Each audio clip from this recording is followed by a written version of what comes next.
Bienvenidos a a esta inmersión profunda en el universo del fútbol. Hoy vamos a ver varias fuentes que lo tocan desde ángulos muy distintos, ¿no? El negocio, las reglas básicas, claro, su historia, el impacto cultural que es enorme, sobre todo en sitios como Argentina, por ejemplo. También el fútbol femenino, que está creciendo mucho, y las exigencias físicas, las lesiones. Exacto. Cubre bastante, la verdad. La idea hoy es entender un poco mejor por qué el fútbol, por qué mueve a tanta gente. Es que es más que un juego. Muchísimo más. Es una industria global, un fenómeno cultural y algo que no para de cambiar. Y para que nos demos una idea, un dato de entrada. Se estima que el negocio global del fútbol podría llegar a los 88 millones de dólares para 2027. 88.000 millones. Es una cifra. Es increíble. Y fíjate, en España, dicen las fuentes, ya es como el 1.4% del PIB. O sea, Casi nada. empecemos por lo básico, aunque todos lo conocen. El objetivo, meter la pelota en la portería contraria. 11 contra 11, 90 minutos. Divididos en dos tiempos, ¿sí? Y la regla de oro, no usar las manos, salvo el portero en su área. Esa simplicidad es parte de su magia, ¿no? Totalmente. Pero aunque parece simple, tácticamente es otra historia. Sí, ahí se complica.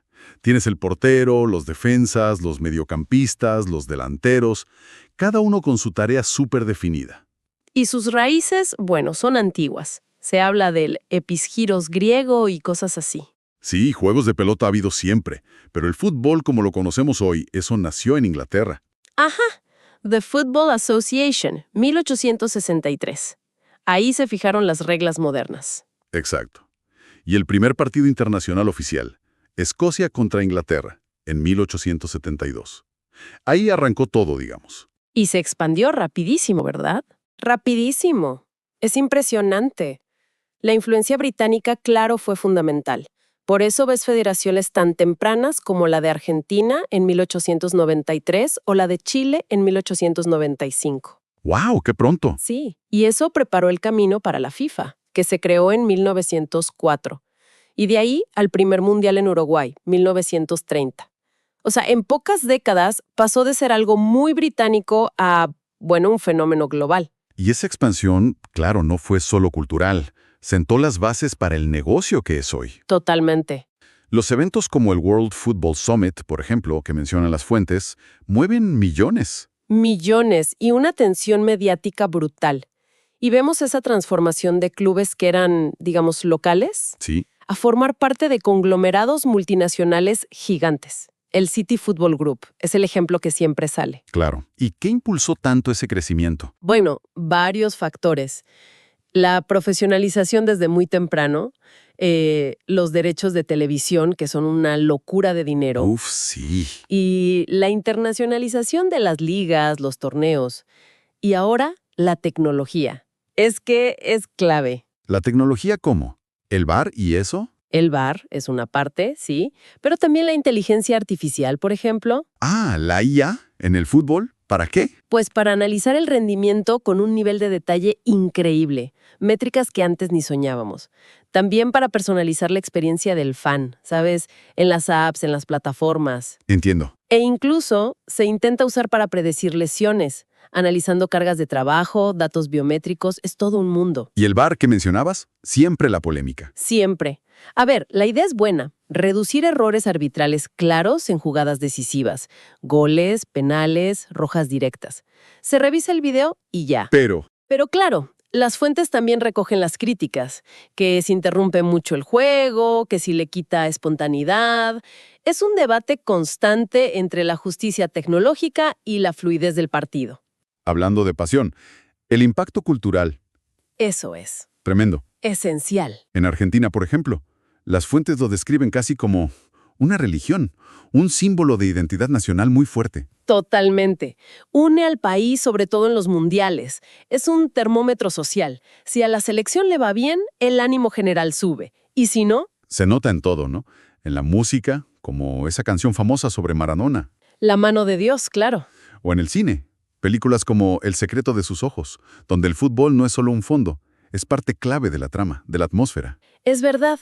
Y esa fuerza social también se ve en otros cambios, ¿no? Como el fútbol femenino. Uf, sí. Ahí hay un crecimiento exponencial. En visibilidad, en audiencias, en patrocinio. Está explotando. Pero todavía con retos. Muchísimos. La brecha salarial sigue siendo enorme comparada con el masculino. Y la desigualdad en recursos, en infraestructuras. Pero bueno, figuras como Alexia Putellas ya son referentes mundiales. Inspiran a muchísimas niñas. Es un avance importante. Y parece que los patrocinadores también están cambiando el chip. Sí, fíjate qué interesante. Ya no es solo poner el logo y listo. Ajá. Las fuentes dicen que ahora buscan asociarse a valores, sostenibilidad, inclusión social.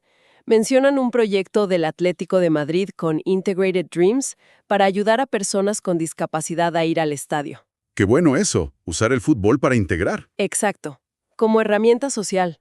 Claro que toda esta pasión, esta industria, este nivel, exige físicamente una barbaridad. Una barbaridad. Los datos son claros. Un jugador de élite puede correr entre 12 y 15 kilómetros en un partido. Es muchísimo. Y eso, pues, trae lesiones. Inevitablemente. Son el pan de cada día en el fútbol profesional. Las más comunes, las musculares. Desgarros, sobre todo en los isquiotibiales. Uf, sí. Luego las óseas, fracturas en los pies, los metatarsianos, por pisotones o por estrés, y las de ligamentos. Esas son la pesadilla. El cruzado. La ruptura del ligamento cruzado anterior, el LCA, una de las más temidas y graves. Y ni hablar de la tríada. La tríada. Sí, es una lesión terrible de rodilla que afecta a 3 estructuras a la vez. El LCA, el menisco y el ligamento lateral interno. Recuperaciones larguísimas. Me imagino. Meses, ¿no? Meses, sí. Y muy complicadas. Por eso la prevención es vital. Calentamientos buenos, nutrición adecuada, mucho trabajo de fuerza muscular específico, descanso. Claro. Pero cuando pasa, una lesión muscular leve pueden ser semanas. Pero un LCA o una triada, hablamos fácil de 6 a 9 meses, a veces más. Y la rehabilitación es durísima para volver a competir sin riesgo. Bueno, hemos visto el fútbol como juego, su historia, el negocio gigante que es, la tecnología metiéndose, El impacto cultural tan fuerte. el avance de las mujeres, la dureza física. Definitivamente es mucho, mucho más que un deporte. Sin duda.